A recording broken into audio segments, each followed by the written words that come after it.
Assalomu alaykum. Hurmatli diabetni davolash kanali muxlislari.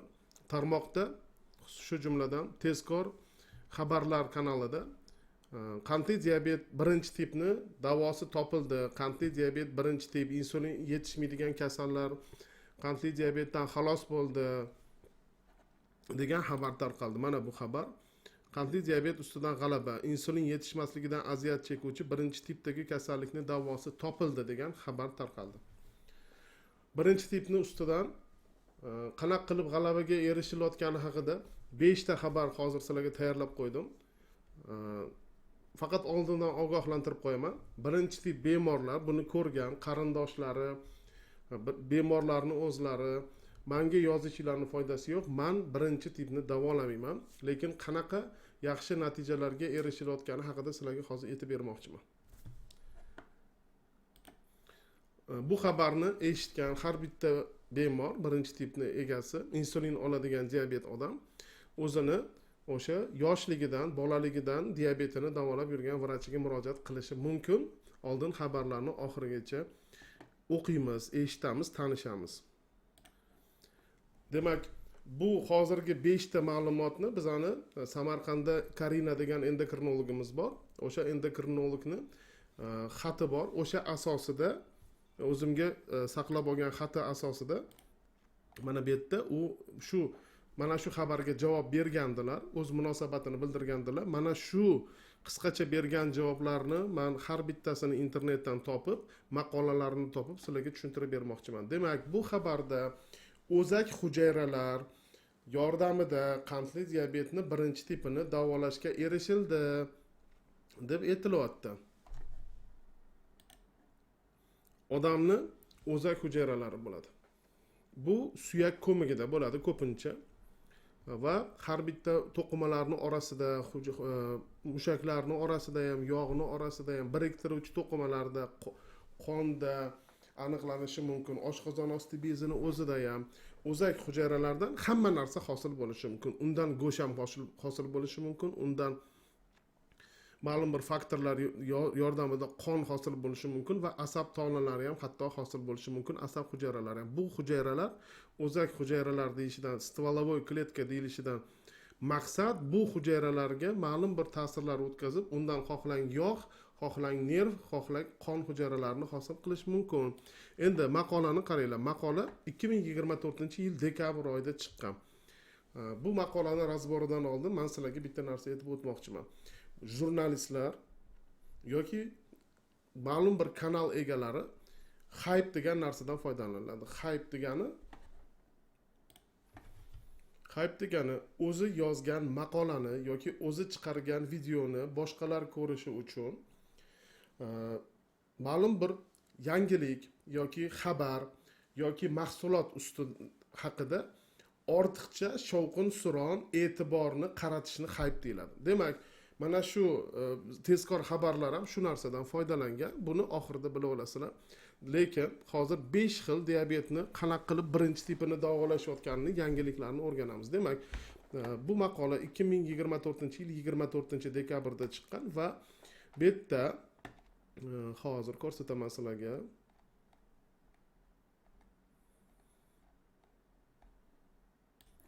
Mana Den Hunkuy bu hujayra biologi, klеточный biolog. Pekin universitetida va uning komandasi 3 ta odam birinchi tip diabetga o'sha o'zak hujayralarini kiritishgan. Bu metodika 20 yil oldin o'ylab topilgan bo'lsa ham endi amalga oshirildi. Demak, o'zak hujayralarga ozginadan o'zi ishlab chiqargan doridan, molekulalardan qo'shib, ulardan stvolovoy kletkalardan sun'iy ravishda oshqozon osti bezini o'sha insulin ishlab chiqaradigan orolchalarini ishlab chiqarishgan. Va bu hujayralar insulin ishlab chiqarishni boshlagan. Oldin bu ishlab chiqargan o'zini hujayralarini hayvonlarda tekshirib ko'rishgan. Xavfsizligini tekshirgandan keyin mana shu 2023-yilda bu komanda haligi orolchalarni insulin ishlab chiqaradigan orolchalar bo'ladi, hujayralar to'plami 1,5 milliontasini bitta ayolni go'shini orasiga, dumba bo'lishi mumkin, qo'l bo'lishi mumkin, ya'ni bitta go'shtni orasiga, muskulini orasiga kirgizgan. Bu o'zi asosan o'zak hujayralar jigarga yuboriladi. Bular go'shtni orasiga kirgizgan. 30 minut davom etgan operatsiya. 2,5 oydan keyin bu ayol birinchi tipdan tuzalib, o'zi nima ovqat yesa ham qondagi qanti oshmaydigan darajada insulin ishlab chiqarishni boshlagan mana. Va bu natija 1 yildan beri ushlab turilibdi. Demak, bu ayol 1 yildan beri insulin olmayapti. Va uni qondagi qanti 98% vaqtda 24 soatning ichida 98% holatda normada turibdi. Oshib ham ketmayapti, tushib ham ketmayapti. Demak, bu bitta ayolniki. Qolgan ikkita ayol ham o'zini yaxshi his qilyapti deyapti.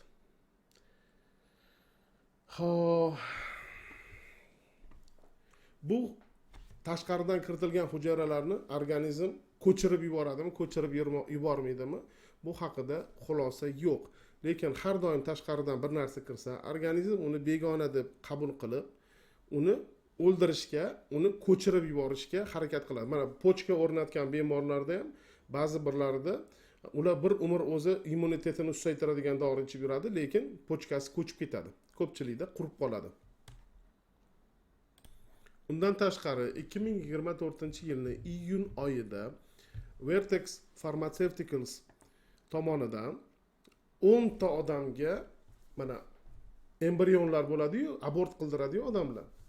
O'sha embrionlardan olingan o'zak hujayralarni jigariga kirgizgan, kapelnitsa qilib kirgizgan va bularni 3 oydan keyin ba'zi birlarida insulin ukolidan xalos bo'lish kuzatilgan, ba'zi birlarida. Demak, bu tekshiruvlar davom etyapti. Bu bemorlar immunitetni pasaytiradigan dorilar ichib yuribdi. Shu tashqaridan kiritilgan o'zak hujayralarni o'zini organizmi o'ldirmasligi uchun yoki ko'chirib yubormasligi uchun. Demak, bu o'tgan yil 2024-yil iyun oyida bo'lyapti. Demak, shundan keyin boshqa xabar yo'q. Braziliyada 21 ta odamga, birinchi tip bemor odamlarga o'zak hujayralarini kapelnitsa qilishgan. Va aytmoqchiki, bu odamlar, misol uchun shularning orasidan bittasi 8 yildan beri insulin olmasdan sog'lom yurgan ekan. Ko'pchilik bemorlar 3,5 yil mobaynida insulin olmasdan yurishgan ekan.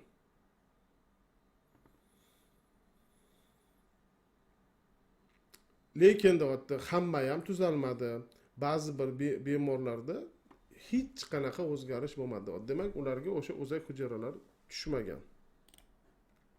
Demak, o'zgarish bor. Bittasi Xitoyda, bittasi Braziliyada. Vertex Pharmaceuticals animcha Amerikada. Kimdir sun'iy o'zak hujayralar yaratdi, 3 ta odamga go'shini orasiga kirgizdi. Da 1 yildan beri insulin olmayapti. Bu ayol o'zi intervyu ham beruvdi. Xohlagan narsamga yeyapman, saxrim oshmayapti deb. Braziliyada 21 ta odamga o'zak hujayralarini kapelnitsa qildi.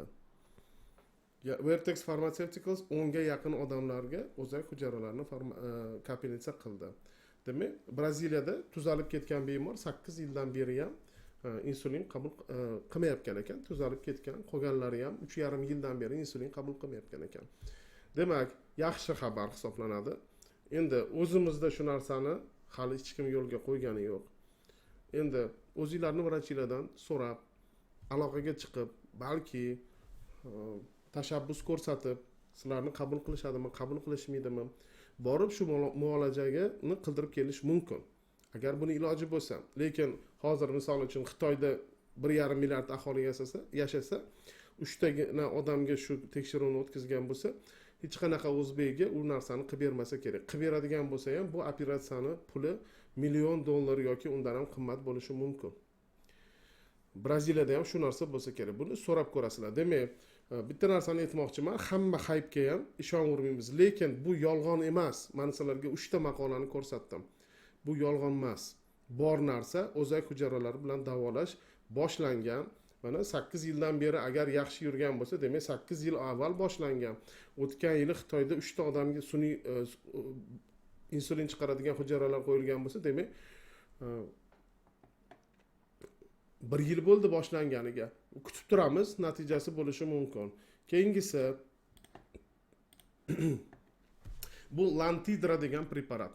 Lantidra degan preparat o'liklarni, sveji o'lgan, yangi o'lganlarni oshqozon osti bezidan o'sha oshqozon osti bezi hujayralari va o'zak hujayralarini ajratib olib, kapilnitsa qilganda o'sha o'lgan odamni hujayralari jigarga borib joylashadi va o'sha yerda insulin ishlab chiqaradi deb aytilyapti. Portal vena o'sha qorindan hamma ichaklardan ovqatlarni so'rib jigarga olib boradigan portal vena bo'ladi.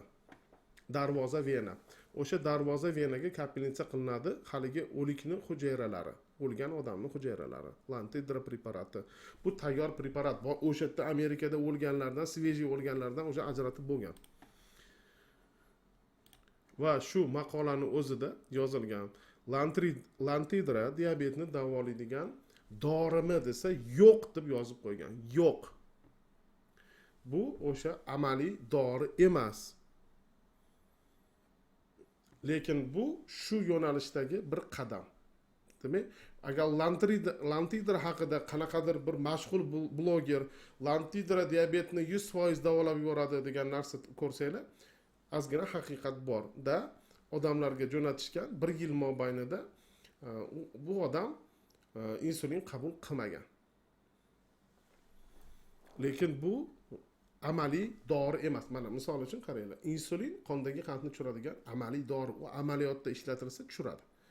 Bor bu narsa. Yoki aspirin qonni suyultiradigan, yoki enalapril qondagi davleniyani tushiradigan bor amaliy dori. Biz uni foydasini ham, zararini ham bilamiz.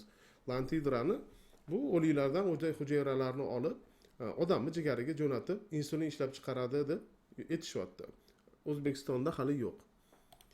Keyingisi teplizumab. Teplizumab qandli diabet boshlanganda 3 ta bosqichda bo'ladi. Mana men sizlarga tushuntirib beraman. Birinchi tip qandli diabeti bor odamlar. Bularning qarindoshlarida qandli diabetning birinchi tipini paydo bo'lishi 20 ga 1 hisoblanadi. Ya'ni 20 ta qarindoshidan bittasida paydo bo'lishi mumkin. 300 ta odamdan aholida bitta odamda birinchi tip qandli diabet paydo bo'lishi mumkin. Bu odamlarni o'zini immuniy sistemasi o'zini oshqozon osti bezini o'ldiradi. Ya'ni o'zini immuniteti o'zini oshqozon osti bezini o'ldiradi. Qanaqa qilib? Misol uchun gripp bo'ladi, qizamiq bo'ladi, covid bo'ladi, yana boshqa bir virusli kasalliklar natijasida virusni o'ldiraman deb ishlab chiqargan hujayralari o'zini oshqozon osti bezini ham o'ldirib qo'yadi. O'zinikini o'zi tanimaydi. Demak, mana shu paytda 5 ta auto tana hosil bo'ladi. O'sha o'zini hujayralarini o'ldiradigan antitelalar, auto antitelalar hosil bo'ladi. O'zinikini o'ldiradigan, virusni ham o'ldirishga qaratilgan, o'zinikini ham o'ldirishga qaratilgan. Va bu yerda ularning nomlari aytilgan. Mana GAT antitela biz tekshiramiz, mana insulinga antitela, mana insulinom assosiatsiyatsiya antigen IA2A antitela, sink transportyorga antitela. Mana shu antitelalarni hosil qilib, sirazi hosil bo'lmaydi. Demak, diabetni, qandli diabetni birinchi bosqichi. Sizning bolangiz qandli diabet bo'ldi. Undan oldin mana bunaqa bo'ldi. Undan oldin gripp bo'ldi yoki qizamiq bo'ldi. Qizamiq bo'lganidan keyin o'zini oshqozon osti bezini o'ldiradigan antitelalar hosil bo'lishni boshladi va qonda tekshirilganda 2 ta antitela aniqlandi. Bu qandli diabet birinchi bosqichi hisoblanadi. Bu bosqichni siz sezmaysiz. Bu grippdan keyin bo'layotgan holat yoki qizamiqdan keyin bo'layotgan holat yoki boshqa koksaki yoki boshqa virusli infeksiyadan keyin bo'layotgan holat bu bolani qondagi qandi normada bo'ladi. Ikkinchi bosqichda oshqozon osti bezini insulin ishlab chiqaradigan hujayralarni o'ldirishga qaratilgan hamma antitanalar hosil bo'ladi va oshqozon osti bezini 90% gacha bo'lgan hujayralarni o'ldiradi va bu bosqichda sekin-sekin qondagi qand oshayotgan bo'ladi. Hech qanaqa belgilar bo'lmaydi. Bola o'ynab yuradi, hech narsa bo'lmaydi. O'sha kasalligidan tuzalib ketgan, qoldiq belgilari bo'lsa, nimadir belgi bo'lishi mumkin, sezmaysiz va 3-bosqichi bor. 3-bosqichda bolada qandli o'sha 90% o'zini insulin chiqaradigan hujayralari o'lib, qondagi qandni oshishni boshlaydi. Mana shu paytda teplizumab ukoli qilinsa, o'sha qolganiga 1 yil mobaynida qolgan oshqozon osti bezini insulin ishlab chiqaradigan hujayralarni o'ldirmasdan ushlab turadi. Tushundinglarmi nima dori?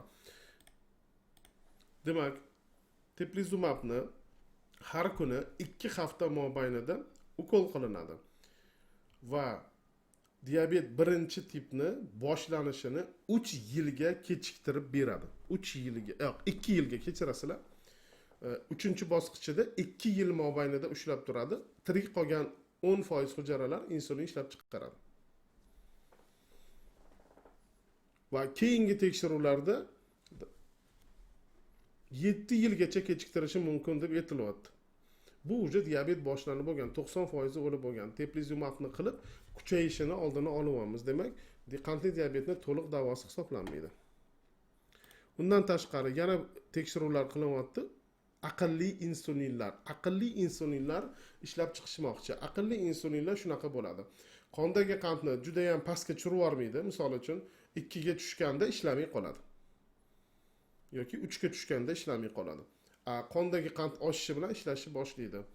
Bu mana insulin oladigan bemorlarda qandli diabetda sahrni juda ham pastga tushib ketmasligini oldini oladi. Sahr tushib ketishni boshlasa ishlamaydi. Ta'sir qilmaydi, bu qondagi qandni tushib ketmasligi uchun. Bundan tashqari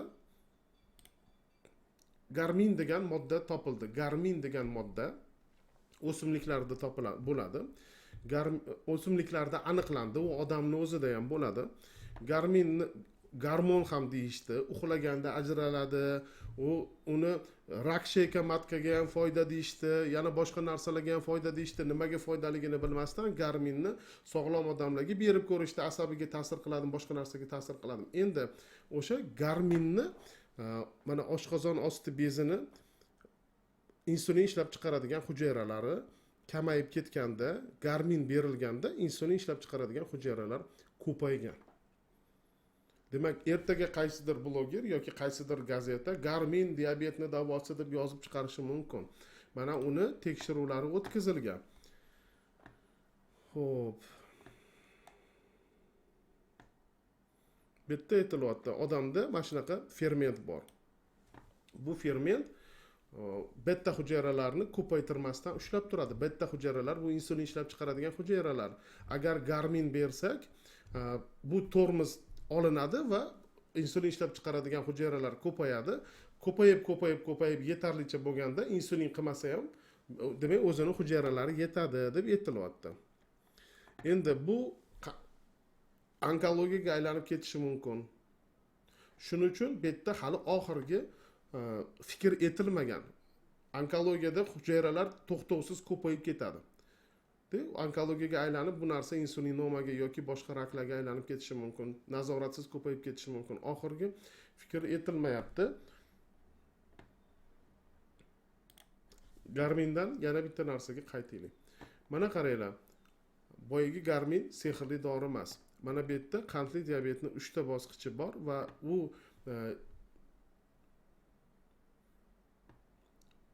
3 ta birinchi tipni qandli diabet birinchi tipni rivojlanishini 3 ta bosqichi bor va 3 ta bosqichdan boshlanishidan oldin avvalida oshqozon osti bezini o'ldiradigan 5 ta antitela hosil bo'ladi deyapti.